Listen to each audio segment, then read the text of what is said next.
საქართველოს მორაგბეთა ეროვნული ნაკრები 1-0-ზე მორიგ შეხვედრას გამართავს ტიმლეინის გუნდის მეტოქი ამჯერად რუსეთის ეროვნული გუნდი იქნება. შეხვედრა ნეიტრალურ მოედანზე უკრაინის ქალაქ მარიუპოლში 22 მარტს გაიმართება. დეტალებს ნინო გაბელიასა და გიორგი ქასრაშვილის სიუჟეტიდან შეიტყობთ. საქართველოს მორაგბეთა ეროვნული ნაკრები მიმდინარე სეზონის უპრინციპულესი მატჩისთვის ემზადება.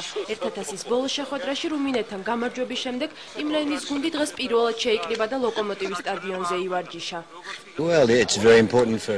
დასაგები მიზეზების გამო ძალიან ემოციური მატჩი იქნება. ბიჭები ამ შეხვედრისთვის ძალიან კარგად არიან მომზადებული და ჩვენ ყველაფერს გავაკეთებთ იმისთვის, რომ მარიუპოლში გავიმარჯვოთ და ქართველი გულშემატკივარი გავხაროთ.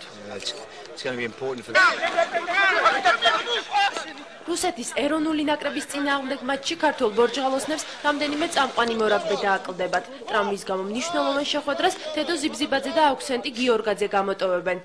წარმატების მიღწევაში ეროვნულ გუნდს ილია ზედგინიძე და ირაკლი გიორგაძე დაეხმარებიან. რაც შეეხება ემოციურ დატვირთვას, ყველა ვიცით, რომ რუსებს ეთამაშებით და ძალიან რთული თამაში იქნება, ხო? განწყობასაც შეეხება შესანიშნავი განწყობას უფევს საბრძოლო და ყველაფერს დავდებთ იმისთვის, რომ გავიმარჯვოთ.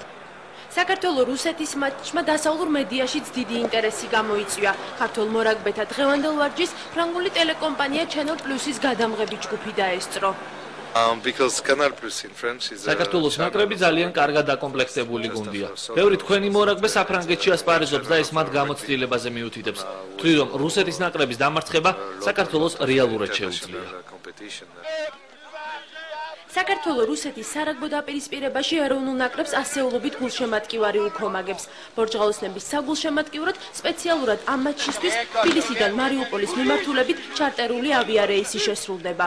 ვფიქრობთ, რომ თვითონ უკრაინაში მცხოვრები ქართველობა ჩამოვა დონეცკიდან, მარიუპოლში ცხოვრობენ ქართველები, ჩვენი ინფორმაციით კიევიდან და ოდესიდანაც აპირებენ ჩამოსვლას და ამ ჩარტერითაც გარკვეული ჯგუფი გულშემატკივრების იქნება. ვეცდებით აუცილებლად მოგებების სერია გავაგრძელოთ რუსეთის ნაკრებთან და მე მესმის, რომ ნებისმიერი გულშემატკივრისთვის ბოლო პერიოდში განვითარებული მოვლენების შემდეგ ძალიან საინტერესო არის ამ მატჩის ხილვა.